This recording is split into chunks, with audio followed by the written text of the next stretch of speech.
So, hi, welcome everyone. I am so glad that all of you were able to attend the Shattering Stigma Summit this week. Thank you to Tammy and is it Jessica? Jessica for putting this together. I know it's a lot of hard work. Allow me an opportunity, real quick, to introduce myself. I am Coach Gerald Collins of Run Rev Coaching. And some of you, just to give a backstory, and you saw some of it on the speaker page, go there, look at that as well. But how did I come up with the name Run Rev? Well, I'm an 80s kid. So if you're familiar with the Run DMC, you kind of get the reference. But it's also because when I started online and started running, I was a running person. So there goes the run. But I also became a ordained minister. So as a reverend. So put together the running reverend and you get Run Rev. But today I want to talk more about mental health and how a little bit about my journey and some of the stigmas I've dealt with and some of the ways I've helped deal with my history and some of the ways that I've found to overcome those stigmas. First of all, I officially got diagnosed in my mid 20s with a major bout of depression. I'd kind of known growing up that I'd had some issues, but I'd never been able to put a name to it. When I had my first major depressive issue in my mid 20s, I found out what I'd had as a teenager was something called dysthymia. Never knew there was a name to it, but it made a lot of sense because I constantly felt kind of, eh. I would have my highs, I'd have my lows, but for the most of the days, it was, eh. But then I got treatment for that.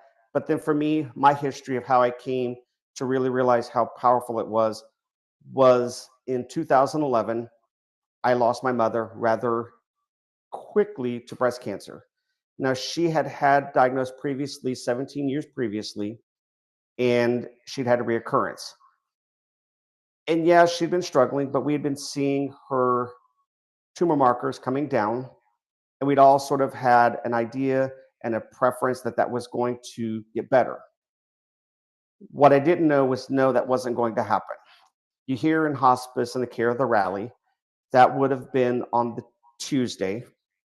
She went for her chemotherapy treatment, unbeknownst to me, on Wednesday, in which case the oncology doctor sent her over to the ER and they said, we're done.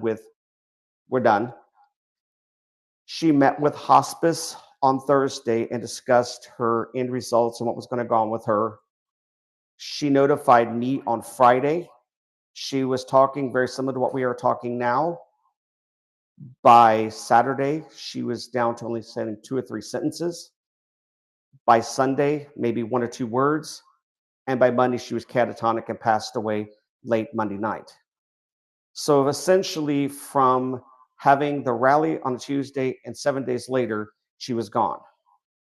My mother was a little bit of my world, and losing her rather quickly sent me into a tailspin, a pretty massive tailspin.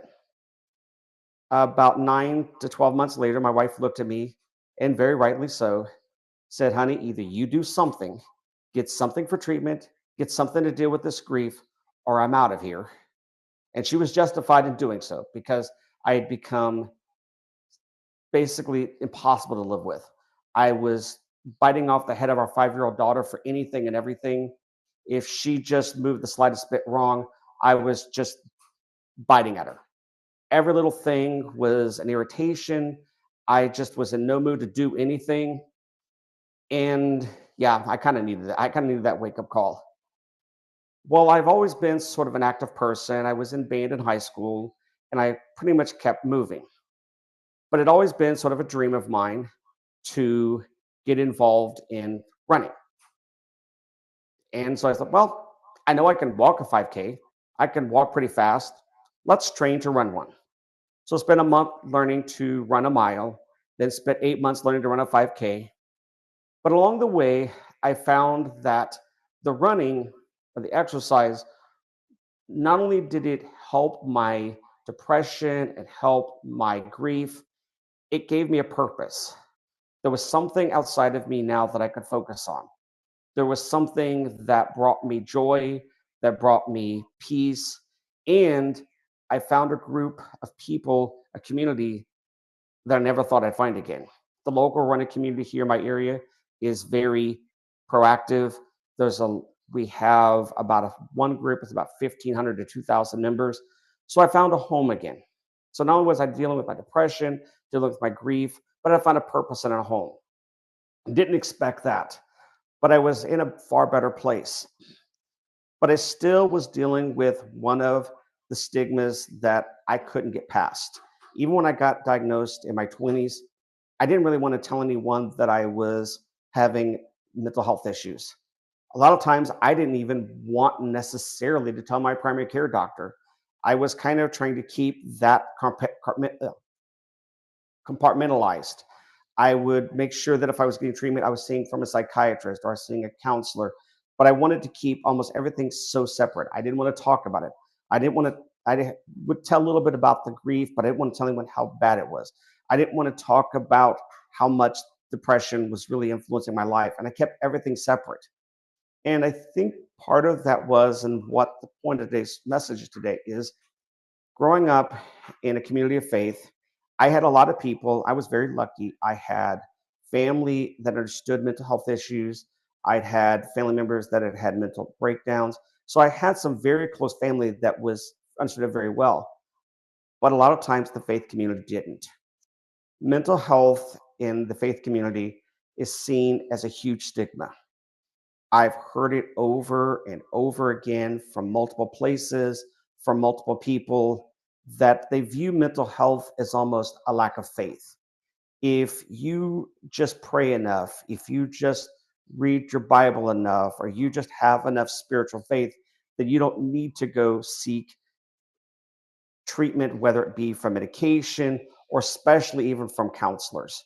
I've just seen it over and over again. And that was kind of beat into me, that stigma that mental health is just something that you just have because you don't have enough faith.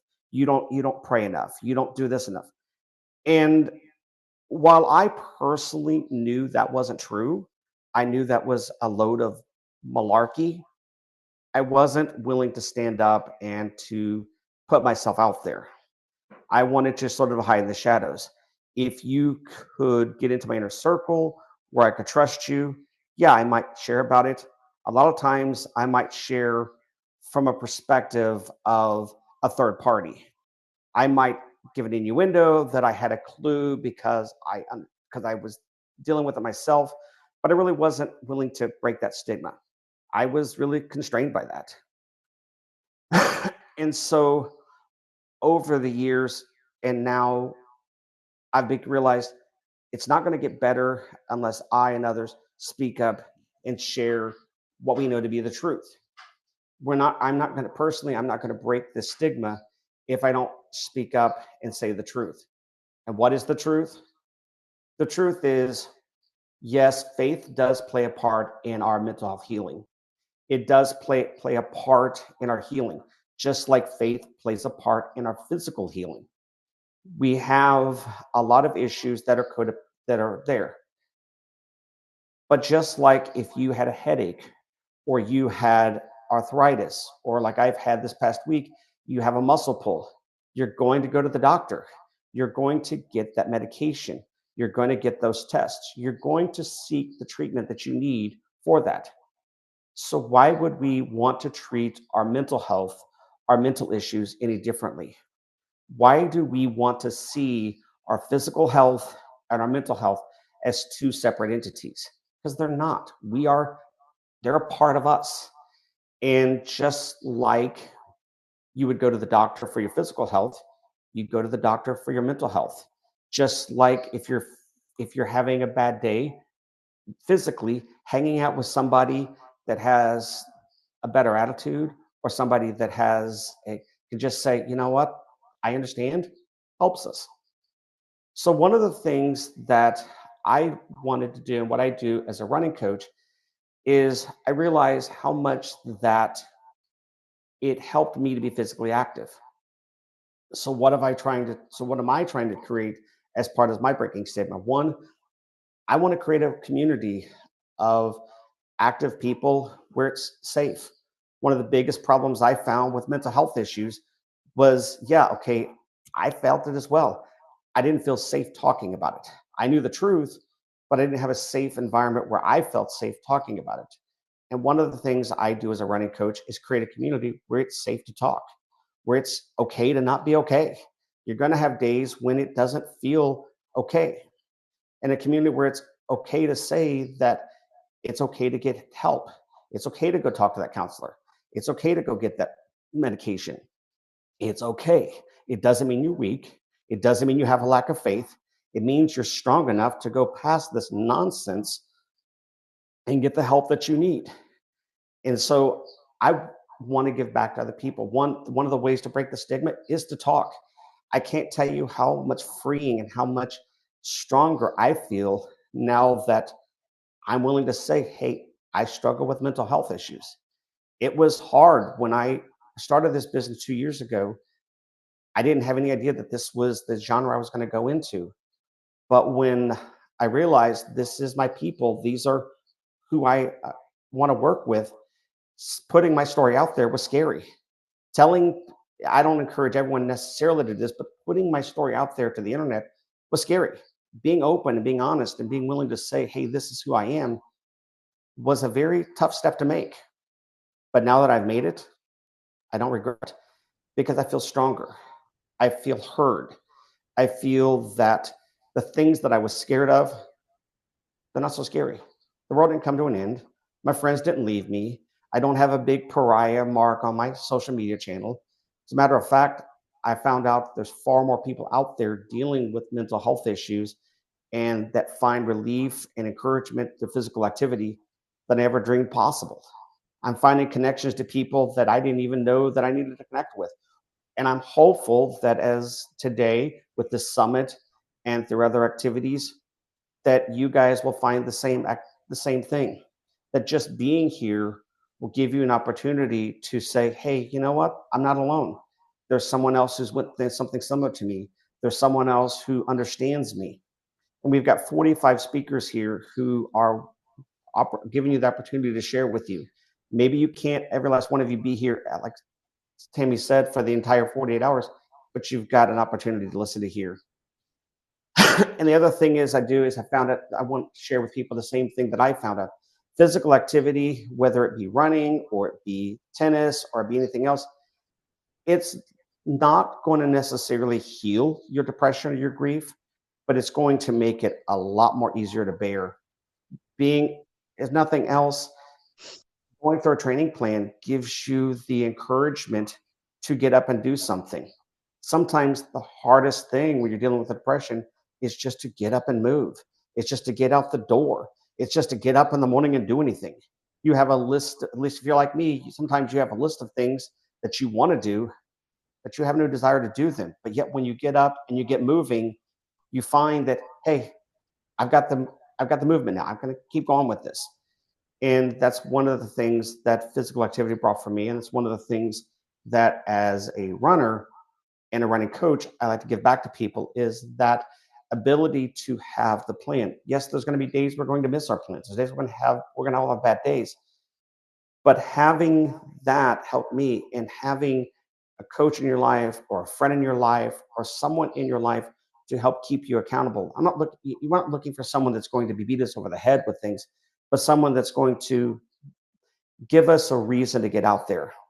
If whether it be that running buddy, that tennis buddy, someone that you have to get up and meet with, that just a phone call, even something that you need to get up and get doing makes such a difference when we're talking about breaking through that stigma because it's so easy just to hide. It's so easy just to sit away and just not feel like doing anything.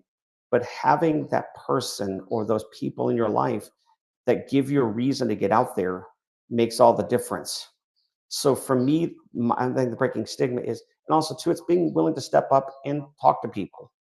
I can't tell you how much those stigmas affected me early in life, hearing people and hiding, that now that I'm no longer hiding, it makes such a difference, such a power. And it's just amazing to me, excuse me, how much of a change that's brought to my life. And if you went over to my speaker page, Go over there. One of the two gifts I'm giving is because I believe in this ability to get active so much and how much of a difference being active makes in your life. If you're one of the guests here today and you're up the speaker page, one of the things I'm offering to you is 30 minutes of my time. You don't necessarily, I'm not looking for you with that 30 minutes to make you my client or to make you anything special, but I'm giving you 30 minutes of my time to help you, listen to what your challenges are, and together to brainstorm an idea to help you find something to get some activity in your life, to help you find some way to get out there and be active, whatever that may be for you. If that is a running plan, if that's a biking plan, a swimming plan, a walking plan, 30 minutes of my time as an endurance running coach to help you get active because I believe in activity.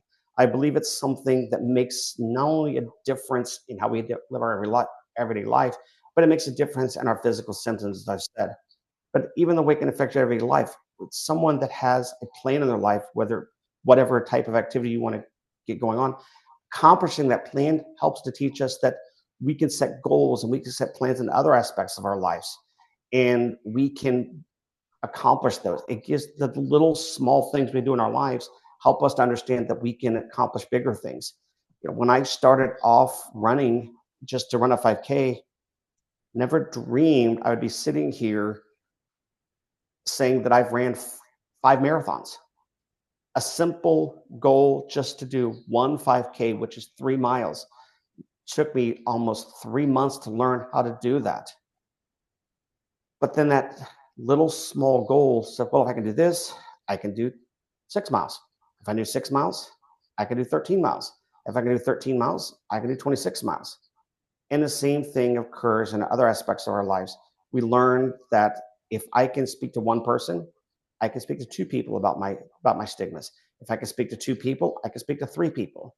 And if I can run 1 mile, then I can set a goal to do whatever I want in my life. The small things, the accomplishments give us the ability to learn that we can do the bigger things. And we don't accomplish the bigger things by saying, oh, I'm going to go out today and 4 weeks, I'm going to run a marathon.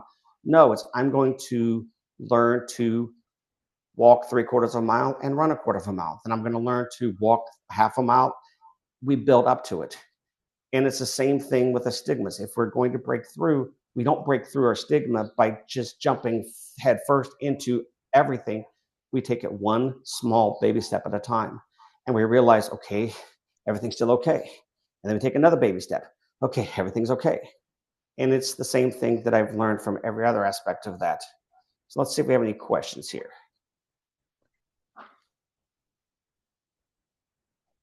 Gerald, there weren't a lot of questions, but I'm going Yeah. to just jump. Can you hear me? Yes, I can. Okay, I'm just going to jump in and I'm going to ask you some questions because I Go ahead. absolutely love this.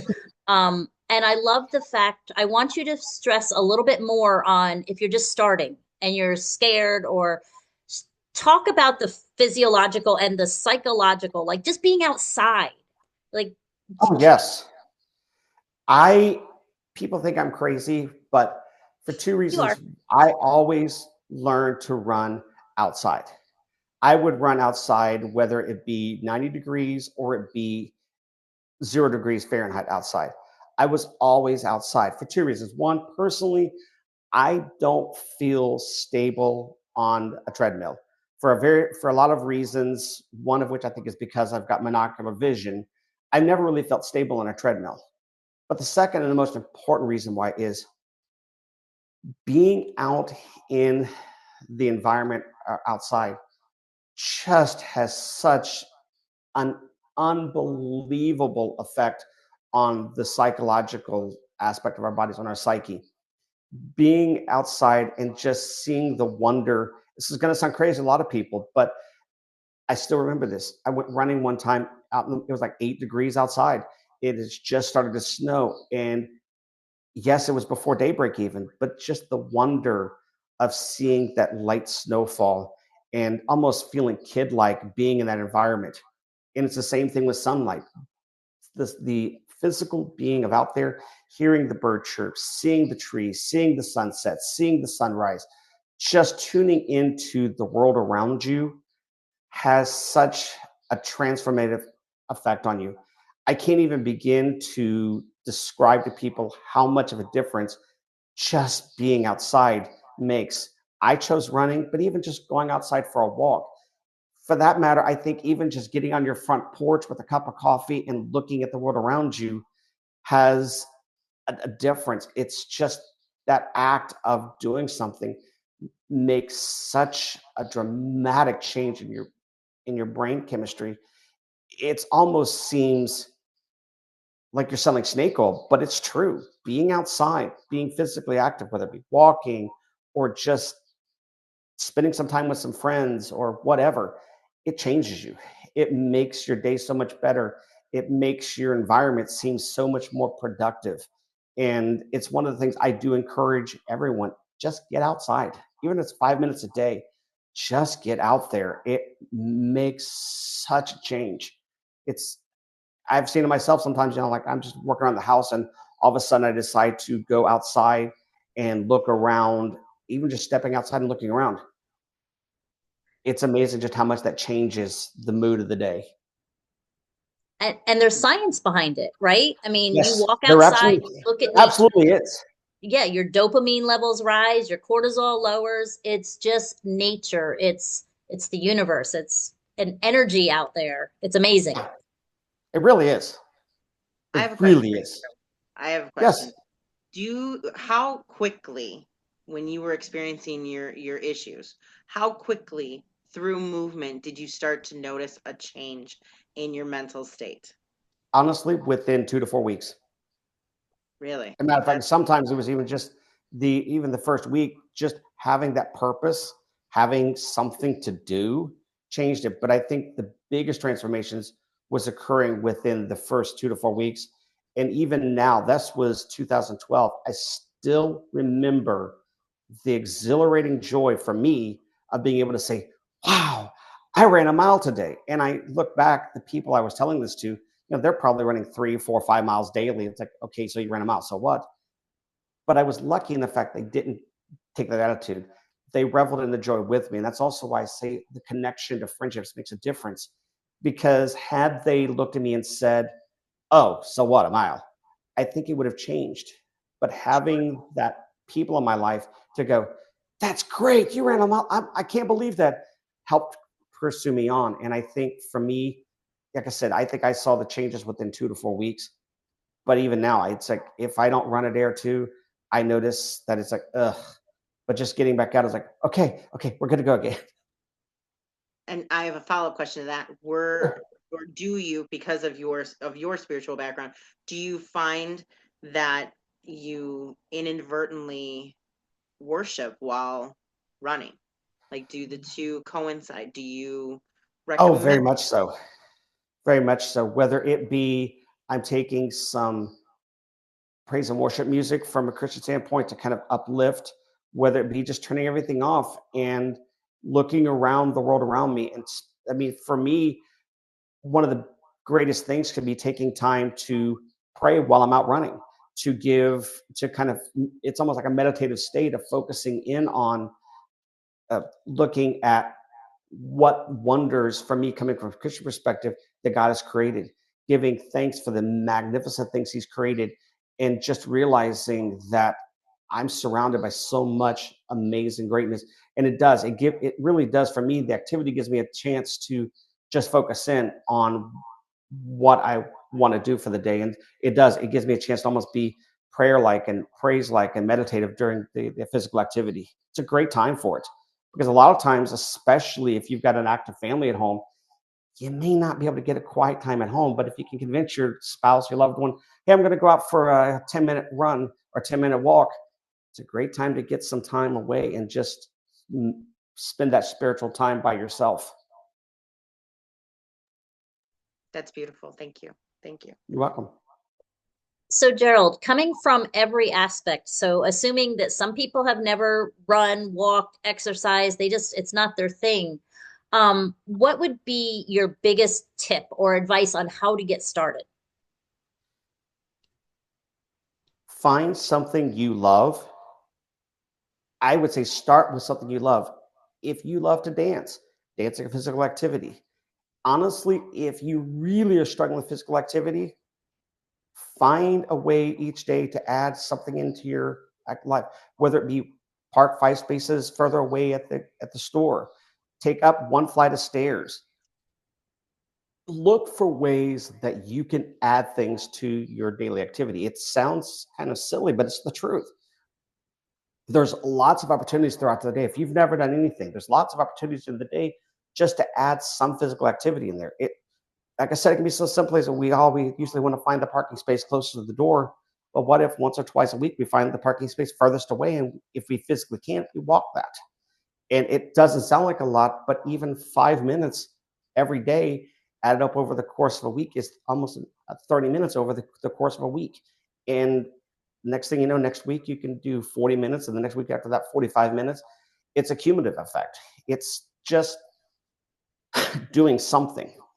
And it can be just calling up a friend and going, hey, I want to go down to the local walking track. I mean, we've got some that, just walking around, or even at lunch. Okay, I got 15 minutes for break. Okay, how about you and I just go outside and walk around the building for 15 minutes? Anything. Anything. Yeah. Got it. Perfect.